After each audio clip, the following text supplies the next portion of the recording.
How can I overcome self consciousness. Self consciousness क्या होता है? अगर हम ऑडियंस के सामने जाते हैं और स्टेज पे जाने से डरते हैं, उसे बोलते हैं स्टेज फ्राइट। तो उससे ओवरकम कैसे आए, कैसे ओवरकम आए? उससे ओवरकम आने के लिए उसके ऊपर ही मैं आज बात करूंगा।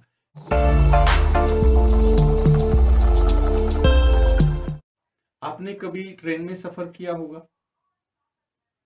आपने देखा होगा ट्रेन की विंडो से कहीं कहीं पर कुछ घोड़े घास चुगते रहते हैं, घास खाते रहते हैं नीचे।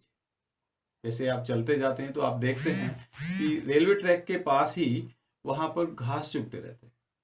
और क्या होता है, अगर आपने ऑब्जर्व किया है, they do not even look at the train और train sound, they do not hear that sound because they are used to it. होता क्या है कि वो डेली वहीं पे रहते हैं, उन्हें उसकी आदत हो जाती है। और उसकी जब आदत हो जाती है तो उस साउंड, कितना भी साउंड आए, कितनी भी ट्रेन एक साथ जोर से आए, कितनी भी स्लो आए, तो वो नहीं डरते। उन्हें कोई भी डर नहीं लगता उसका। अगर इससे थोड़ा सा आगे चलें, जहां रेलवे क्रॉसिंग रोड होती है, रेलवे क्रॉसिंग रोड पे आपने देखा होगा बहुत से तांगे होते हैं, बहुत घोड़े होते हैं, कुछ भैंसे भी होते हैं। जहां पर क्या होता है, वो भैंसे या बैल या फिर घोड़े वो रेलवे क्रॉसिंग के पास जब खड़े होते हैं और वहां जब ट्रेन वहां से गुजरती है, when it goes by from that point of that railway crossing road, from that point, उस टाइम पे उन्हें रोकना बड़ा मुश्किल होता है। वो रोकते हैं और इतने नर्वस होते हैं कि कहीं ये भाग ना जाए, कहीं इधर उधर लेके ना चला जाए, कहीं इधर रोड से नीचे ना डाल दे। तो इस चीज को, वो ऐसा क्यों है कि वो जो घोड़े वहां पर चुग रहे थे, जो घास खा रहे थे रेलवे ट्रैक के पास, वो नहीं डरे। और इसे रोकना बड़ा मुश्किल होता है क्योंकि ये इतने डरते हैं, ये इतने अंदर से इतने डरते हैं, एकदम से उन्हें चमक लगती है। जैसे ही ट्रेन आती है उन्हें चमक लगती है। तो वो चमक कैसे कैसे उनके अंदर से निकाली जा सकती है? उसका एक ही तरीका है कि उन्हें ऐसी जगह पे रखा जाए जहां पर मशीन ज्यादा आए जाए और मशीनरी का साउंड हो। They will be use to it, मतलब use to hear that sound, that kind of sound और दैट काइंड ऑफ मशीनरी। मतलब जब भी कोई मशीनरी ऐसी आती है तो वो नहीं डरे। अगर कोई भी बड़ी मशीनरी आती है और वो वहां पर रहते हैं, उस मशीनरी के क्लोज आसपास रहते हैं, तो उन्हें डर नहीं होगा क्योंकि they will be used to it. मतलब उन्हें हैबिट हो जाएगी, उसकी आदत हो जाएगी, उसे सुनने की आदत हो जाएगी। दे विल बी यूजुअल, राइट। उसी तरह इसी सेंस को अगर हम अपनी पब्लिक स्पीकिंग में अप्लाई करते हैं, जिस सेंस से घोड़े को कोई फर्क नहीं पड़ता है, जब रेलवे ट्रैक के पास वो घास खाता है तो उसे कोई फर्क नहीं पड़ता है कि ट्रेन आ रही है, जा रही है, या उसका साउंड इतना है, उस साउंड से उसे कोई फर्क नहीं पड़ता। ठीक उसी तरह आपको जितना ज्यादा आप ऑडियंस के पास जाए, ऑडियंस के सामने जाएंगे फ्रीक्वेंटली, आपको जब भी ऑडियंस क्या होता है, पब्लिक स्पीकिंग अगर आप एक आदमी से भी पब्लिक में बात कर रहे हो वो पब्लिक स्पीकिंग है, दो आदमी से बात कर रहे हो वो पब्लिक स्पीकिंग है, या फिर एक बड़े ग्रुप से बात कर रहे हो वो भी पब्लिक स्पीकिंग है। तो आप जितना भी हो सके frequently you go before your audience. जहां भी आपको मौका मिलता है, कहीं भी आपको पब्लिकली बात करनी है, तो पब्लिक में ऑडियंस के सामने जाइए, बार बार जाइए, जितना हो सके उतना जाइए। इसमें क्या है, कभी भी आपने अगर स्विमिंग सीखा है तो आपने देखा होगा, आप अगर चाहें कि एक किताब पढ़ के आप स्विमिंग सीख सकते हैं, तो मुझे नहीं लगता कि आप सीख सकते हैं। नहीं लगता मतलब नहीं सीख सकते। आपको अगर स्विमिंग सीखना है तो आपको पानी के अंदर जाना पड़ेगा। You have to get wet and you have to get into the water. Then only you can learn swimming. Swimming अगर सीखना है तो पानी के अंदर जाना पड़ेगा, भीगना पड़ेगा, तभी आप प्रैक्टिस करेंगे। प्रैक्टिस करने के बाद ही आप स्विमिंग सीख सकते हैं। ठीक उसी तरह आपको प्रैक्टिस करना है ऑडियंस के सामने जाने की, ऑडियंस के सामने बार बार जाना है और ऑडियंस से बात करनी है। Then only you can overcome self consciousness and stage freight.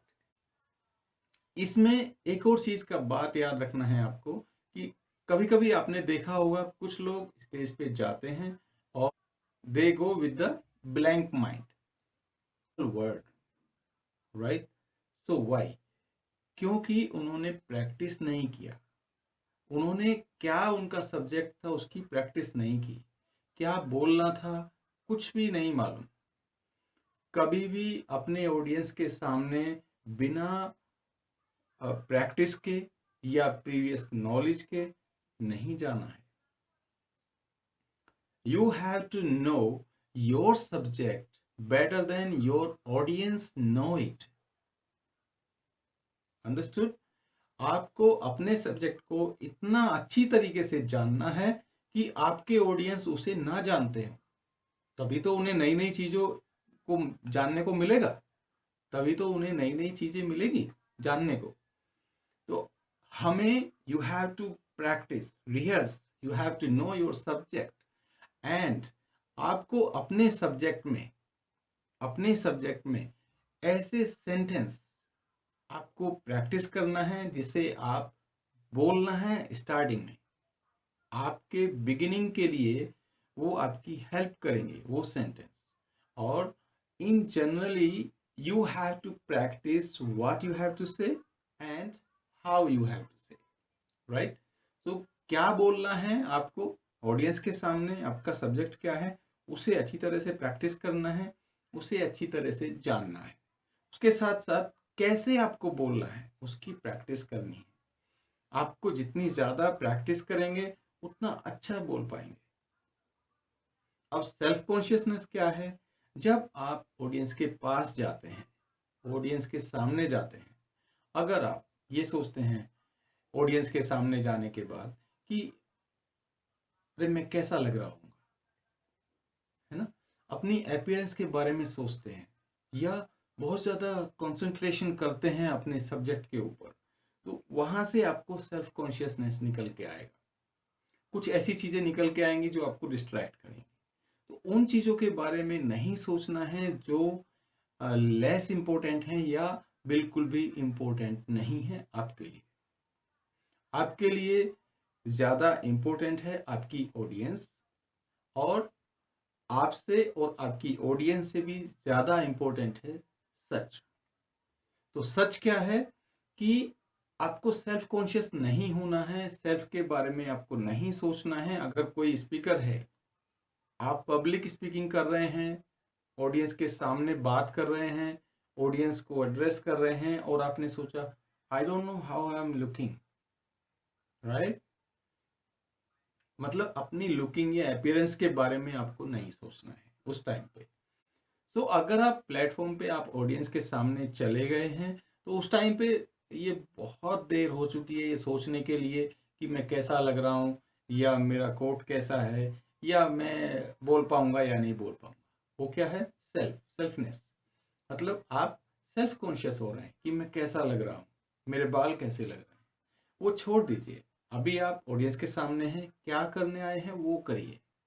आपने अगर पहले से प्रैक्टिस किया है, रिहर्स किया है और कुछ सेंटेंसेज आपने स्टार्टिंग के लिए रखे हैं, कैसे आपको बोलने हैं और क्या बोलना है। अगर आपका माइंड, आपका जो स्पीच मटेरियल है उससे फिल्ड है तो आपको कुछ भी सोचने की जरूरत नहीं है। आप सोच नहीं पाएंगे। जो आपका सेल्फ कॉन्शियसनेस है it will go out of your mind. Mind आपके स्पीच मटेरियल से फुलफिल्ड है, then you will forget yourself. अब अपने आप में अपने बारे में बात ही नहीं सोचेंगे, और जब आप अपने बारे में बात नहीं सोचेंगे तो सेल्फ कॉन्शियस नहीं होंगे।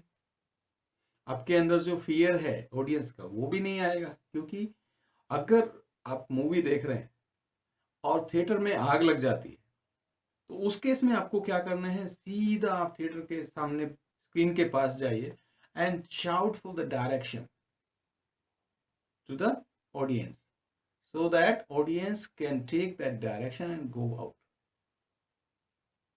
right?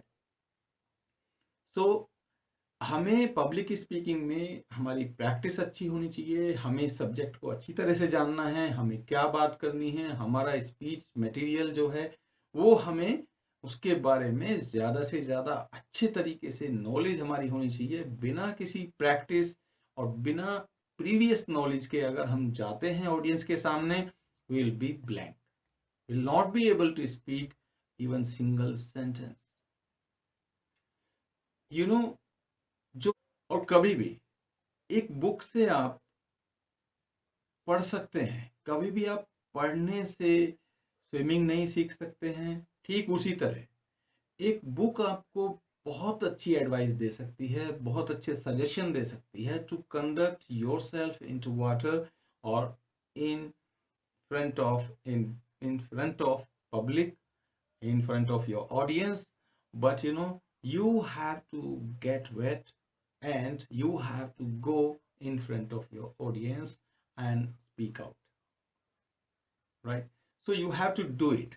Without that action you cannot learn public speaking, or you cannot learn swimming. So as swimming can be learned in the water, the same way you can learn or you can overcome stage fear by going in front of audience. You must learn to speak by speaking. आप पहली बार में first appearance में आप nervous हो जाते हैं या आप कुछ बोल नहीं पाते हैं पहली बार में, ऐसा बहुत से मास्टर स्पीकर के साथ हुआ है जो पहली बार स्टेज पे नहीं बोल पाए और उन्हें अपनी सीट लेनी पड़ी विदाउट फिनिशिंग हिज और हर स्पीच। सो ऐसा कई लोगों के साथ हुआ है, अगर आपके साथ भी हो जाएगा तो कोई भी घबराने की बात नहीं है। प्रैक्टिस में पहली बार अगर फेल होते हैं तो नेक्स्ट टाइम उससे कुछ एक्सपीरियंस मिला, क्यों फेल हुए, तो नेक्स्ट टाइम आप फेल नहीं होंगे। आपको बार बार frequently you have to learn something from the mistake, you have to learn something from the experience. The victory lies in fearless frame of your mind. So जब आपका फियर दूर हो जाएगा वही विक्ट्री है। So go ahead and win it. अभी ज्यादा से ज्यादा आप जा सकते हैं। Go before an audience again and again. Number 2, know your subject. Know your subject. Know your subject better than your audience know it, so that you can let them know what you know, right? Third, you should have speech material in your mind, and your mind should be filled by speech material, so that your mind will not be able to feel or think about self-consciousness. Right? So, by practicing it, by knowing your subject, by having your speech material in your mind, you will not think about self-consciousness and stage fright, because you will be having something ready in your mind to say to your audience. Friends, if you like this video, share to more people. And if you think there should be some feedback, so I am open to feedback, please make a comment below. If you like this video, you make a comment, I liked it. If you don't like and you have the feedback, please write I have a feedback and mention your feedback there, so that I will be able to read that. And for such kind of videos, please consider subscribing my channel and hit the bell icon. Thank you so much. Thank you for watching this video and have a wonderful day.